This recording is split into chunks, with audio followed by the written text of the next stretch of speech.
ಏನಪ್ಪ ಊಟ ಮಾಡ್ದಾ? ಹ್ಞೂ ಮಾವ, ಊಟ ಆಯಿತು. ಎಲ್ಲರದು ಆಯ್ತಾ ಊಟ? ಹ್ಞೂ ಮಾವ, ಎಲ್ಲರೂ ಊಟ ಮಾಡಿದ್ರು.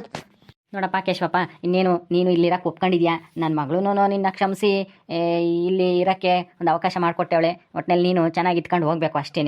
ತಿರ್ಗಾ ಜಗಳ ಪಗಳ ಮಾಡ್ಕೊಂಬಕ್ಕೆ ಹೋಗ್ಬೇಡ್ರಿ ನೀವು. ಅಲ್ಲಿ ಜಗಳ ಮಾಡ್ಕೊಂಡಂಗೆ ಇಲ್ಲಿ ಎಲ್ಲ ಜನಗಳು ಆಡ್ಕೊಂತಾರೆ. ಆಯಿತು ಮಾವ, ನಾವೇನು ಜಗಳ ಆಡೋಕ್ಕೆ ಹೋಗಲ್ಲ ಬಿಡ್ರಿ. ನಮಗೂ ಇಷ್ಟು ದಿನ ಜಗಳ ಆಡಿ ದೂರ ಇದ್ದು ಎಲ್ಲ ಒಬ್ಬರ ಹತ್ರ ಒಂದು ಮಾತು ಕೇಳಿ ನಮಗೂ ಬೇಜಾರಾಗಿತ್ತು. ಈಗ ಹೆಂಗೋ ಚೆನ್ನಾಗಿದ್ದೀವಲ್ಲ, ಇನ್ಮೇಲೆ ಜಗಳ ಗಿಗಳ ಆಡಲ್ಲ ಬಿಡ್ರಿ, ಚೆನ್ನಾಗಿರ್ತೀವಿ. ಆವಾಗಲೂ ಹಿಂಗೇನೆ ಜಗಳ ಮಾಡಿದಾಗೆಲ್ಲ ನಾ ಕರ್ಕೊಂಡೋಗಿ ಹೇಳ್ದಾಗ ಇಲ್ಲ ಅತ್ತೆ ಇಲ್ಲ ಮಾವ ಚೆನ್ನಾಗಿರ್ತೀವಿ ಇನ್ಮೇಲೆ ಅಂತ ಹೇಳೋನು. ಈಗಲೂ ಅದನ್ನೇ ಹೇಳ್ತಾ ಇದ್ದಾನೆ. ತಿರುಗಿ ಎಷ್ಟು ದಿನ ಚೆನ್ನಾಗಿರ್ತಾರೋ ತಿರುಗಿ ಎಲ್ಲ ಯಾವಾಗ ಜಗಳ ಆಡ್ತಾರೋ ಹೇಳೋಕ್ಕಾಗಲ್ಲ. ನನಗಂತೂ ಒಂದು ಈಟು ನಂಬಿಕೆನೇ ಇಲ್ಲ ಇವನ್ ಮೇಲೆ. ಅಯ್ಯೋ ಪುಟ್ಟಿ, ಸುಮ್ಮನಿರ್ತೀಯಾ? ಏನೋ ಅವಾಗೇನೋ ಆಗೈತಿ, ಈಗ ಅವ್ರಿಬ್ರಿಗೂ ಪಶ್ಚಾತ್ತಾಪ ಆಗೈತಿ. ಜಗಳ ಆಡಬಾರ್ದು, ಚೆನ್ನಾಗಿರ್ಬೇಕು, 4 ಜನ ಹಾಡ್ಕೊಂತಾರೆ ಅಂತಾನೆ. ಈಗ ಚೆನ್ನಾಗಿರ್ತೀವಿ ಅಂತಾನೆ ಅವನೇ ಹೇಳ್ಬೇಕಾರೆ ನಿನಗೆ ಯಾಕೆ ಅನುಮಾನ? ಸುಮ್ಮನಿರು. ಒಳ್ಳೇದಾಗಬೇಕಾದ್ರೆ ಒಳ್ಳೆ ಮಾತಾಡಬೇಕು, ಅಪಶಕುನ ಮಾತಾಡಬಾರ್ದು. ನನ್ನ ಮಗಳು ಏನೋ ಚೆನ್ನಾಗಿರ್ತಾಳೆ, ಆದರೆ ಅವನು ಚೆನ್ನಾಗಿರ್ಬೇಕಲ್ಲ ಅಳಿಯ. ಏನೋ ಅವಾಗ ಕೆಟ್ಟಗಳಿಗೆ ಇಬ್ರು ಜಗಳ ಆಡ್ಕೊಂಡ್ರು ದೂರ ಆದ್ರು. ಈಗ ಒಬ್ಬರದೇ ತಪ್ಪಿರಲ್ಲ. ನಮ್ಮ ಮಗಳದು ತಪ್ಪಿರುತ್ತೆ, ಅವನದು ತಪ್ಪಿರುತ್ತೆ, ಅವ್ರ ಅಮ್ಮಂದು ತಪ್ಪಿರುತ್ತೆ. ಈಗ ಅದನ್ನೆಲ್ಲನ ಹೇಳ್ಕೊಂಡು ಕುಕ್ಕಮ್ಮಕ್ಕೆ ಆಗಲ್ಲ. ಈಗ ಚೆನ್ನಾಗಿ ಆಗ್ತಾ ಇದ್ದಾರೆ ಅಂದಮೇಲೆ ಒಳ್ಳೇದು ಹೇಳು, ಆಶೀರ್ವಾದ ಮಾಡು, ಚೆನ್ನಾಗಿರ್ರಿ ಅಂತಾನೆ. ಅದು ಬಿಟ್ಬಿಟ್ಟು ಹಿಂಗೆ ಅನುಮಾನ ಪಡಕ್ಕೆ ಹೋಗ್ಬೇಡ, ಯಾವುದೂ ಒಳ್ಳೇದಾಗಲ್ಲ. ಏನೋ ನಿಮ್ಮ ಮಾತಿನ ಮೇಲೆ ನಂಬಿಕೆ ಇಟ್ಟು ನನ್ನ ಮಗಳ ಜೊತೆಗೆ ಅವನಿಗಿರಕ್ಕೆ ಅವಕಾಶ ಕೊಡ್ತಾ ಇದೀವಿ.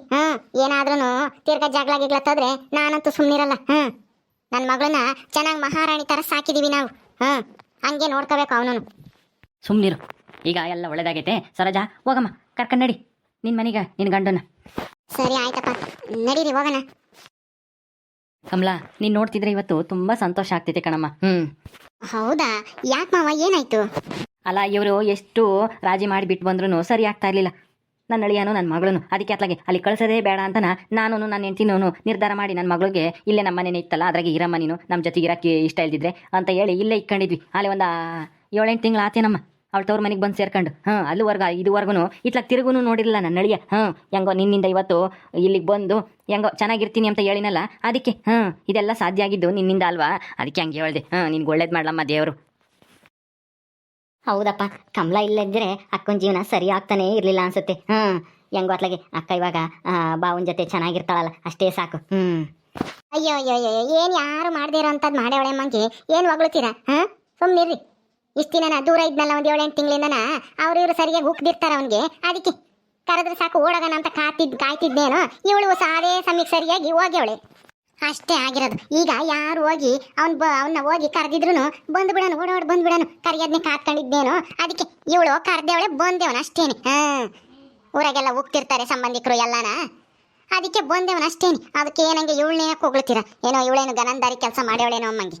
ನನಗಂತೂ ಈಗಲೂ ಇಷ್ಟನೇ ಇಲ್ಲ. ಅವನು ಅದೇನು ಮಾಡ್ತಾನೋ ಏನು ಕತ್ತಿಯೋ ಅಂತಾನೆ. ಅಯ್ಯೋ ಪುಟ್ಟಿ, ನಿನಗೆ ಆ ಥರ ಜಾಸ್ತಿ. ನೀನು ಯಾವಾಗ ರಾಜಿ ಮಾಡಕ್ಕೆ ಹೋದ್ರೂ ಜಗಳ ಆಡಿ ಬೈದು ಬತ್ತಿದ್ದೆ. ಅದಕ್ಕೆ ಮತ್ತೆ ಅವ್ರಿಗೂ ಸಿಟ್ಟು ಬರೋದು ಒಂದಾಗ್ತಿರ್ಲಿಲ್ಲ. ಈಗ ನೋಡು, ಕಮಲ ಒಳ್ಳೆ ಮಾತನಾಗ ಹೇಳಿ ಕರೆಸಿದಾಳೆ ಇಲ್ಲಿಗೆ. ಒಳ್ಳೆ ಮಾತಿಂದ ಆಡಿದ್ರೆ ಎಂಥರಾದ್ರೂ ಬಗ್ಗೆ ಬಗ್ತಾರೆ. ನಿನ್ನಂಗೆ ಆತ್ರಗೆಟ್ಟ ಆಂಜನೇಯನ ಥರ ಬಾಯಿಗೆ ಬಂದಂಗೆ ಮಾತಾಡಿದ್ರೆ ಯಾವ ಸಂಬಂಧನೂ ಉಳಿಯಲ್ಲ. ನಾನು ಅವಾಗ ಎಷ್ಟು ಬುದ್ಧಿ ಹೇಳಿದ್ರು ನೀನು ನನ್ನ ಮಾತೇ ಕೇಳ್ತಿರ್ಲಿಲ್ಲ. ಈಗ ನೋಡು, ಕಮಲ ಹೆಂಗೋ ಒಳ್ಳೆ ಬುದ್ಧಿ ಉಪಯೋಗಿಸಿ ಅವರಿಬ್ರು ರಾಜಿ ಮಾಡಿಸ್ಬೇಕು ಅಂತ ಅವ್ರ ಮನೆಗೆ ಹೋಗಿ ಹೇಳಿ ನಿಧಾನವಾಗಿ ಹೇಳಿ ಬಂದಿರೋದಕ್ಕೆ ಅವ್ನು ಬಂದಿರೋದು. ನಿನ್ನಂಗೆ ಆಡಿದ್ರೆ ಬತ್ತಾನೆ ಇರಲಿಲ್ಲ. ನನ್ನ ಮಗಳು ಸಾಯತಕ್ಕನ ಹಿಂಗೆ ಒಂಟಿಯಾಗೇ ಇರಬೇಕಾಗದು.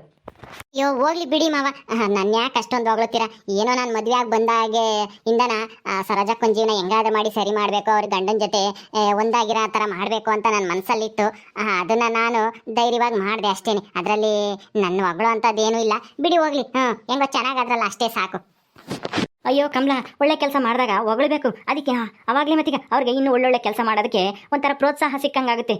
ನಮ್ಮ ಅಪ್ಪಯ್ಯವ ನೀನು ಹೊಗಳೋದ್ರಲ್ಲಿ ಏನು ತಪ್ಪಿಲ್ಲ ಬಿಡು. ಈ ಒಂದು ಮದುವೆ ಆದಾಗಿಂದ ನಮ್ಮ ಅಕ್ಕ ಮತ್ತು ನಮ್ಮ ಮಾವ ಎಂದೂ ಚೆನ್ನಾಗೇ ಇರಲಿಲ್ಲ. ಈಗ ಹೆಂಗೋ ಚೆನ್ನಾಗಿರ್ತೀನಿ ಅಂತ ಹೇಳಿದ್ದಾರೆ. ಮುಂದೆ ಹೋಗ್ತಾ ಹೋಗ್ತಾ ಗೊತ್ತಾಗುತ್ತೆ ಮುಂದೆ ಹೆಂಗಿರ್ತಾರೋ ಏನೋ ಇಬ್ರು ಅಂತಾನೆ. ಅಯ್ಯೋ ಸಾಕು ಬಿಡ್ರಿ, ಏನು ಹೇಳಿದ್ದೇ ಹೇಳ್ತೀರಾ? ಅಪ್ಪ ಮಗನ ಸೇರ್ಕೊಂಡು ಕೆಲಸ ಇದ್ರೆ ನೋಡೋಗ್ರಿ ಹೋಗಿ. ಕಮಲಾ, ಹೋಗಮ್ಮ. ಸರೋಜನ್ ಗಂಡನು ಹೋದ್ರು, ಅವ್ರಿಗೆ ಏನಾರ ಬೇಕು ಅಂದರೆ ಹೋಗಿ ಅದೇನಾದರೂ ವಿಚಾರಿಸೋಗಮ್ಮ ಹೋಗಿ. ಸರಿ ಆಯ್ತು ಮಾವ.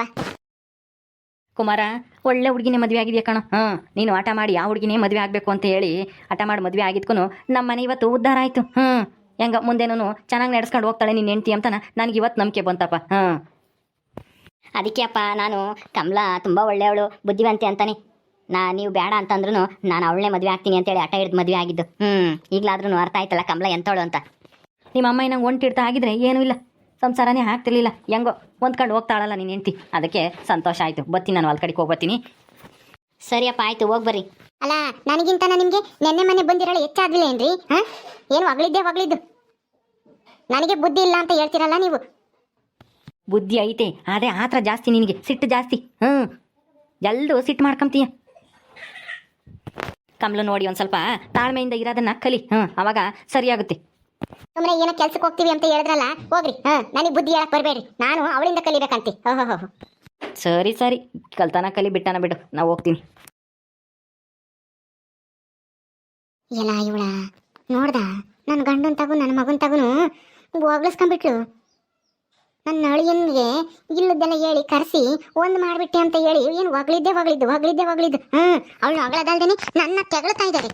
ಅವಳು ನೋಡಿ ನಾನು ಬುದ್ಧಿ ಕಲಿಬೇಕಂತೆ. ಈ ಕೆಲಸನ ನಾನೇ ಯಾವಾಗಲೂ ಮಾಡ್ತಿದ್ದೆ, ಆದರೆ ಏನು ಮಾಡೋದು, ಅವ್ನ ಮಕ್ಕ ಕಂಡ್ರೆ ನನಗೆ ಆಗ್ತಿರ್ಲಿಲ್ಲ. ಅದಕ್ಕೆ ಸುಮ್ಮನಾಗಿದ್ದೆ, ಅವನಾಗಿ ಅವ್ನು ಬರಲಿ ಅಂತಾನ. ಈ ಕಮಲಿ ಇವಳೇ ಹೋಗ್ಬಿಟ್ಟು ಏನೇನು ಹೇಳಿ ಕರ್ಸಿದ್ಲ ಏನೋ ಗೊತ್ತಿಲ್ಲ. ಈಗೇನು ಹಂಗೇನೆ ಒಳ್ಳೆಯವಳು ಬುದ್ಧಿವಂತಿ ಅಂತ ನಮ್ಮ ಮೆರೆಸ್ತಾರೆ ತಂದೆ ಮಗನು. ನಾನು ತೋರಿಸ್ತೀನಿ ನಾನೇನು ಅಂತಾನೆ ಇನ್ನು ಮೇಲೆ. ಅಮ್ಮೋರೆ ಏನಾಯ್ತು ಅಮ್ಮೋರೆ? ಆ ಕಮಲಿನ ಹೋಗ್ಲಿದ್ದು ನನ್ನ ಗಂಡನೂ ನನ್ನ ಮಗನು ಏನೋ ಮಾಡಬಾರ್ದು ಮಾಡ್ಯವಳೆ ಅವಳು ಅಮ್ಮಂಗೆ. ಅವಳು ಅಂಗಳಾದ್ರಾದ್ರೂ ಹೋಗ್ಲಿ, ನಾನು ಅವಳಿಂದ ಬುದ್ಧಿ ಕಲಿಬೇಕು ಅಂತ ಹೇಳ್ತಾರಲ್ಲ. ನೋಡ್ದ? ಹೌದಾ ಅಮ್ಮೋರೆ, ಈ ಥರ ಆಗಬಾರ್ದಾಗಿತ್ತು ನಿಮಗೆ. ಅಲ್ಲ, ಸೊಸೆ ಎದುರಿಗೆ ಅತ್ತೆನ ಹೊಗಳಿ ಸೊಸೆನ ತೆಗಳಿದ್ರೆ ನೀವು ಸೊಸೆ ಹತ್ರ ಸದ್ರ ಆಗ್ಬಿಡ್ತೀರ ಅಲ್ವಾ? ನಿಮ್ಮ ಮರ್ಯಾದೆ ಕಡಿಮೆ ಆಗುತ್ತೆ. ಅಯ್ಯೋ ಯಜಮಾನ್ರು ಯಾಕೆ ಈ ಥರ ಮಾಡಿಬಿಟ್ರು? ಅಲ್ಲ, ಅವ್ರ ಸೊಸೆ ಇಲ್ಲದೆ ಇದ್ದಾಗ ಹೇಳಿದ್ರೆ ಅದೊಂಥರ, ಎದುರುಗಡೆನೆ ಆ ಥರ ಹೊಗಳಿದ್ರೆ ಸೊಸೆ ಇನ್ನೂ ನಾನೇ ದೊಡ್ಡಿದು ಅನ್ನೋ ಥರ ಆಗುತ್ತೆ ಅಲ್ವಾ? ಆದರೆ ಏನೋ ಒಳ್ಳೇದಾಯ್ತಲ್ಲ ಬಿಡಿ. ನಾನೇನೋ ಈ ಥರ ಹೇಳ್ತೀನಿ ಅಂತ ಆಮೇಲೆ ಜಗಳ ತಂದಿಕ್ಕಕ್ಕೆ ಏನೇನೋ ಹೇಳ್ತಾ ಇದ್ದಾಳೇನೋ ಇವಳು ಅಂತ ಅಂದ್ಕೊಂಬಕ್ಕೆ ಹೋಗ್ಬೇಡ್ರಿ ಅಮ್ಮವ್ರೆ. ಏನೋ ನನ್ನ ಮನಸ್ಸಿಗೆ ಹಂಗೆ ಅನ್ನಿಸ್ತು, ನಿಮಗೂ ಸ್ವಲ್ಪ ಬೇಜಾರಾಗಿತ್ತಲ್ಲ, ಸಮಾಧಾನ ಆಗಲಿ ಅಂತ ಹೇಳ್ದೆ ಅಷ್ಟೇನೆ. ಅಯ್ಯೋ, ಇದ್ರಾಗ ಜಗಳ ತಂದಿಕ್ಕದೇನೈತಿ ಬಿಡು, ಇರೋದನ್ನೇ ಹೇಳ್ತಾ ಇದ್ದೆ. ನನ್ನ ಮನಸ್ಸಿನಾಗೂ ಈಗ ಹಂಗೇ ಅನ್ನಿಸ್ತಾ ಐತಿ. ಹೌದಾ? ಅಲ್ಲ ಕಮಲ, ಅಲ್ಲ ಚಿಕ್ಕಮ್ಮವರು ಆಗಿದ್ರೇನೆ ಚಂದ, ದೊಡ್ಡಮ್ಮರಾಗಿದ್ರೇನೆ ಚಂದ. ಅದೇ ಅದು ಅದ್ಲು ಬದ್ಲಾದ್ರೆ ತುಂಬಾ ಕಷ್ಟ ಆಗ್ಬೋದು. ಅದೆಂದು ಅದ್ಲು ಬದ್ಲು ಆಗಕ್ಕೆ ಸಾಧ್ಯನೇ ಇಲ್ಲ. ನಾನಿರೋವರೆಗೂ ನಾನೇ ಯಜಮಾನಿ. ಅವಳು ಏನು ನನ್ನ ಮಗಳ ಜೀವನ ಸರಿ ಮಾಡೇವಳಲ್ಲ ಅಂತೇಳಿ ಸುಮ್ಮನೆ ಆಗಿದ್ದೀನಿ ಅಷ್ಟೇನೆ. ಏನಾದ್ರೂ ನನ್ನ ನಳಿಯ ತಿರುಗಿ ಏನಾದ್ರೂ ಗಲಾಟೆ ಮಾಡ್ಬೇಕಲ್ಲ, ಅವಾಗೈತಿ ಈ ಕಮಲಿಗೆ. ಅಯ್ಯೋ, ಕಮಲ ತುಂಬಾ ಬುದ್ಧಿವಂತೆ, ಯೋಚನೆ ಮಾಡಿ ಎಲ್ಲ ಮಾಡಿರ್ತಾಳೆ. ಮತ್ತೆ ಯಾಕೆ ಜಗಳ ಮಾಡ್ತಾರೆ ಬಿಡಿ ಅಮ್ಮೋರೆ. ಹೆಂಗೋ ಸರೋಜಕ್ಕೊಂದು ಜೀವನ ಚೆನ್ನಾಗಾಯ್ತಲ್ಲ, ಅಷ್ಟೇ ಸಾಕು ಬಿಡಿ. ಅದಕ್ಕೆ ಬಾಯಿ ಮುಚ್ಕೊಂಡು ಸುಮ್ಮನಿದ್ದೀನಿ. ಸರಿ ಅಮ್ಮೋರೆ, ನಿಮ್ಗೆ ಕುಡಿಯೋದಕ್ಕೆ ಮಜ್ಜಿಗೆ ಮಾಡ್ಕೊಂಬತ್ತೀನಿ, ಕೂತ್ಕೊಂಡಿರಿ ಇಲ್ಲೇನು. ಓಕೆ ಸ್ನೇಹಿತರೆ, ಈ ವಿಡಿಯೋನ ಇಲ್ಲಿ ಮುಗಿಸ್ತಾ ಇದೀವಿ. ಈ ಕಥೆಯನ್ನು ಮುಂದುವರಿಯುತ್ತೆ. ನಿಮ್ಮೆಲ್ಲರಿಗೂ ಈ ವಿಡಿಯೋ ಇಷ್ಟ ಆದರೆ ಲೈಕ್ ಮಾಡಿ, ಶೇರ್ ಮಾಡಿರಿ. ಹಾಗೆ ಇನ್ನು ಯಾರ್ಯಾರು ನಮ್ಮ ಚಾನಲ್ ಸಬ್ಸ್ಕ್ರೈಬ್ ಮಾಡ್ಕೊಂಡಿಲ್ಲ ದಯವಿಟ್ಟು ಸಬ್ಸ್ಕ್ರೈಬ್ ಮಾಡ್ಕೊಳ್ರಿ. ಮುಂದಿನ ವಿಡಿಯೋದಲ್ಲಿ ಸಿಗ್ತೀವಿ. ನಮಸ್ಕಾರ.